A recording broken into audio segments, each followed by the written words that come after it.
Students, याच्या अगोदर आपण property of equal sides of a triangle अभ्यासलेले आहेत. जर ट्रायंगलच्या दोन साइड्स इक्वल असतील तर काय प्रॉपर्टी असते याचा आपण अभ्यास केलेला आहेच. आज आपण जर ट्रायंगलच्या दोन साइड या इक्वल नसतील तर काय प्रॉपर्टी असते त्याचा अभ्यास करणार आहे. प्रॉपर्टीचं नाव या ठिकाणी लिहिले वरती, property of inequality of sides of a triangle. त्रिकोणांच्या बाजूंच्या असमानतेचा हा गुणधर्म आहे. काय गुणधर्म आहे आणि तो कशा पद्धतीने सिद्ध केला जातो हे आज या व्हिडिओच्या माध्यमातून आपण पाहणार आहे. तर पाहूया प्रॉपर्टी शिवा. If two sides of a triangle are unequal then the angle opposite to the greater side is greater than angle opposite to the smaller side. जर कोणत्याही ट्रायंगलच्या कोणत्याही दोन बाजूंचा विचार केला आपण आणि त्याच्यातली एक बाजू ही दुसऱ्या बाजूपेक्षा जर मोठी असेल तर जी साइड मोठी आहे त्या बाजू समोरचा कोन सुद्धा जी बाजू छोटी आहे तिच्या समोरील कोणापेक्षा मोठा असतो. थोडक्यात दोन बाजूंपैकी जी बाजू मोठी आहे तिच्या समोरचा कोन हा जी बाजू छोटी आहे तिच्या समोरील कोणापेक्षा मोठा असतो. म्हणजेच मोठ्या बाजू समोरचा कोन हा मोठा असतो. अशा पद्धतीचं थेरम आहे. एक आकृती काढलेली आहे आणि आकृतीमध्ये आपण ट्रायंगल XYZ घेतलेला आहे. त्याच्या या दोन बाजूंचा विचार करणार आहे आपण. पहा त्याच्यामध्ये सेगमेंट XY जी आहे तिच्यापेक्षा सेगमेंट XZ ही मोठी आहे. हा नियम आहे या ठिकाणी. आणि मग XZ ही XY पेक्षा जर मोठी असेल तर XZ च्या समोरचा कोन हा XY समोरील कोनापेक्षा मोठा असतो. हे आपण या ठिकाणी प्रूव्ह करणार आहे. तर पहा सुरुवातीला आपण पाहूया गिवन. आणि गिवन मध्ये काय इन्फॉर्मेशन आपण लिहिणार. पहा या ठिकाणी जो ट्रायंगल दिसतो आपल्याला ट्रायंगल XYZ हा जो ट्रायंगल आहे इन ट्रायंगल XYZ या ठिकाणी सेगमेंट XZ ही मोठी आहे is greater than segment XY. या दोन साइड मध्ये या दोन सेगमेंट मध्ये कंपेअर केली आपण XZ ही मोठी आहे XY पेक्षा. ही इन्फॉर्मेशन आपल्याला दिली आहे.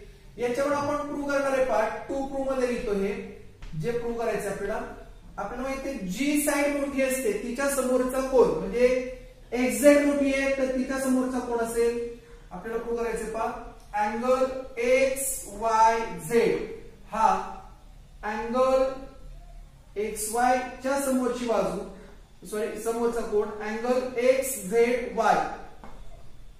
म्हणजे या ठिकाणी सेगमेंट XZ जी आहे जी मोठी आहे तिच्या समोरचा जो कोन आहे अँगल XYZ हा जी सेगमेंट आपण छोटी घेतलेली आहे XY तिच्या समोरचा कोन जो आहे XZY याच्यापेक्षा हा कोन मोठा असतो हे आपल्याला प्रूव्ह करायचं आहे. तर बघूया याच्यात एक छोटीशी कन्स्ट्रक्शन करणार आहे आपण. पहा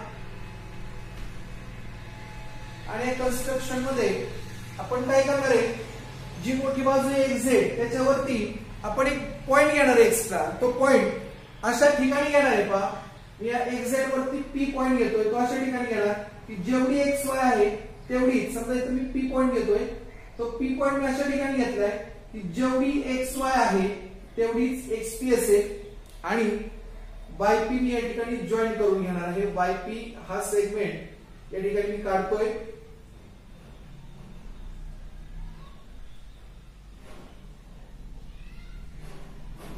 कन्स्ट्रक्शन मध्ये अशा पद्धतीनं ही कन्स्ट्रक्शन मी करून घेतली आणि ती मी इथं लिहितोय अशा पद्धतीने लिहितोय. पहा टेक अ पॉइंट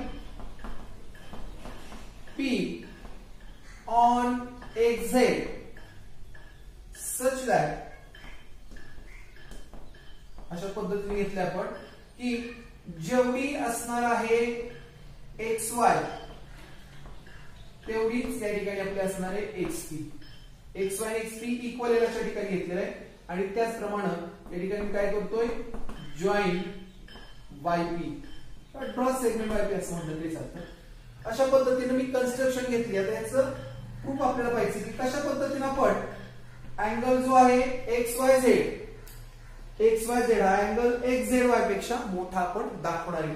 पहा सुरुवातीला मी या ठिकाणी या त्रिकोणाचा विचार करतोय इन ट्रायंगल XYP. हा जो ट्रायंगल आपण पाहतोय XYP या ट्रायंगलच्या या दोन साइड्स इक्वल आहेत. पहा XY आणि XP या ठिकाणी आपण segment X Y is equal to segment X P congruent म्हणलं तरी चालेल. या दोन सेगमेंट कॉन्ग्रुएंट असल्यामुळे कारण आहे कंस्ट्रक्शन.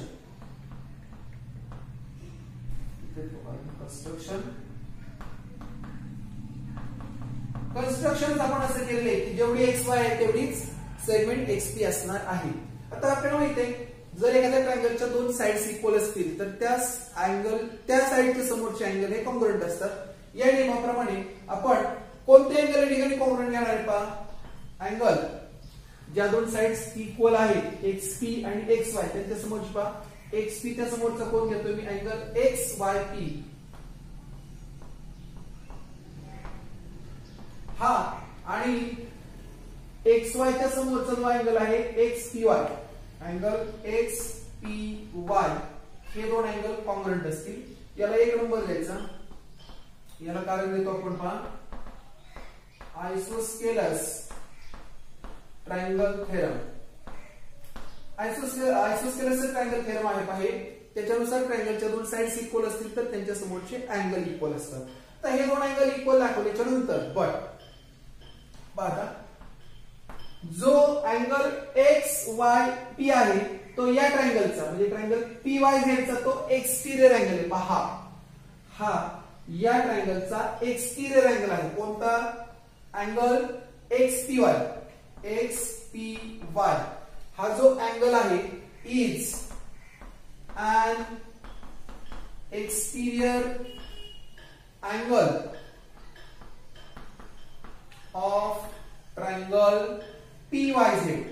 PYZ हा जो ट्रायंगल या ठिकाणी आपल्याला दिसतोय PYZ या ट्रायंगलचा हा अँगल XPY हा एक्सटिरियर अँगल आहे. मग आपल्याला माहिती आहे की एक्सटिरियर जो अँगल असतो त्या एक्सटिरियर अँगलचं एकट्याच माप ह्या दोन रिमोट इंटेरियर अँगल पेक्षा दोन रिमोट इंटेरियर अँगलच्या बेरजे एवढं असतं. मग जर या एका कोणाचं माप या दोन कोणांच्या बेरजे एवढं असेल तर आपण या दोन अँगलच्या मापाची जर कंपेअर केली तर हा अँगल याच्यापेक्षा मोठाच असणार आहे. म्हणून पहा या ठिकाणी अँगल एक्स पी वाय हा ग्रेटर असणार आहे अँगल पी झेड वाय पेक्षा. ठीक आहे. बट आपण अँगल जो एक्स पी वाय आहे एक्स पी वाय आणि अँगल एक्स वाय पी सारखे घेतलेले आहेत. एक्स हा एक्स पी वाय आणि हा एक्स वाय पी इक्वल आहे तसं एक नंबर मध्ये आपण लिहिले. मग जर पहा हा अँगल याच्यापेक्षा मोठा असेल आणि हा इक्वल असेल तर आपण ह्या दोन्हीमध्ये सुद्धा कंपेअर करू शकतो की हा अँगल जो आहे एक्स पी वाय हा याच्यापेक्षा मोठा असणार आहे. म्हणजे या ठिकाणी आपण असं लिहिणार आहे therefore angle x P Y जो आहे एक्स पी वाय त्याच्याऐवजी मी घेतोय हा कुठला अँगल एक्स वाय पी हा सुद्धा मोठा असणार आहे अँगल पी झेड वाय पेक्षा. याला कारण देऊया फ्रॉम वन. आता हा अँगल आणि याच्यात तुलना झाली की हा मोठा आहे पहा अँगल एक्स वाय पी हा झेड अँगल पेक्षा मोठा आहे. तर झेड मध्येच आपण हा मोठा घेऊ शकतो त्या अडचण नाही. पण बघा थोडासा बदल करून घेतो. Therefore angle x Y P तोच हा मोठा असणार आहे अँगल एक्स झेड वाय पेक्षा.